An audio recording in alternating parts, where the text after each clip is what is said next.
cùng nó bằng tết paralog ha các tiến parat. Đã bio chúng mình tôi na cái này cái video, và nằm cái lần bên step by step khang bài pin yo chúng mình tôi na cái này cái video, và nằm cái lần ban like, share and subscribe, và nằm cái lần ban share lem chỉ paralog là này những xem trong pi, nhiều ba Christian lem những à. What are you doing? What are you doing? Pi đang lẽ ayo. I am just sitting and you. I am just sitting and you. Nga shu shong kai pi pat. I'm watching movie. I'm watching movie. Nga đang pet film.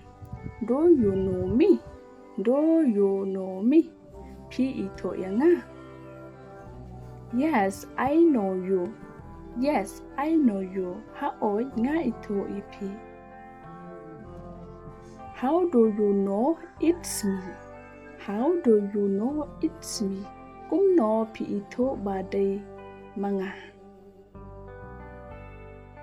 Because I have your number. Because I have your number. Has nama nga don ya ka number trong pi. How was your study? How was your study?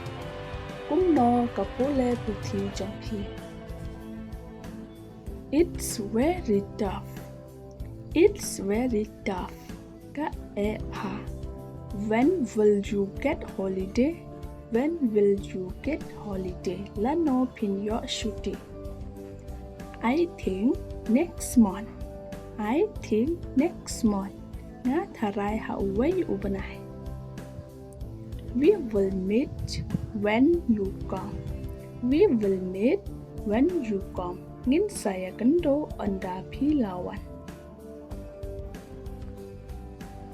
I used to think that when I reach home, I will meet you. I used to think that when I reach home, I will meet you. Nga siya'y berkat ya kata, da nga lapoy haying ngan sa kendo ipi.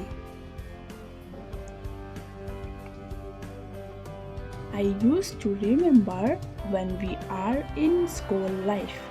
I used to remember when we are in school life.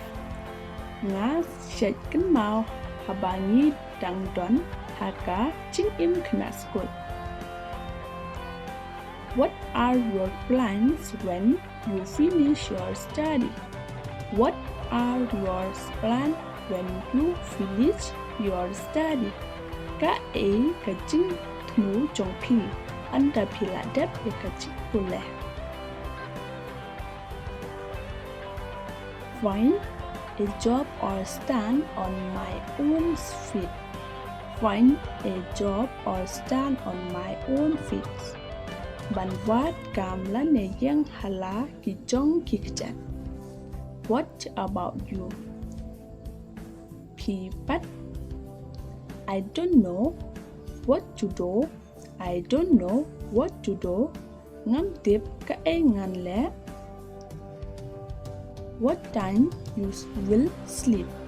What time you will sleep? Kat no baje pin thia. I'm about to sleep now. I'm about to sleep now. Nga một ban thia no. Where are you going tomorrow? Where are you going tomorrow? Sino pinlay la shay. Tomorrow I'm not going anywhere.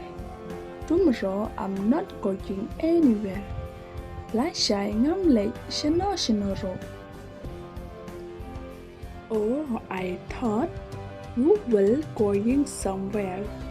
Oh, I thought you were going somewhere.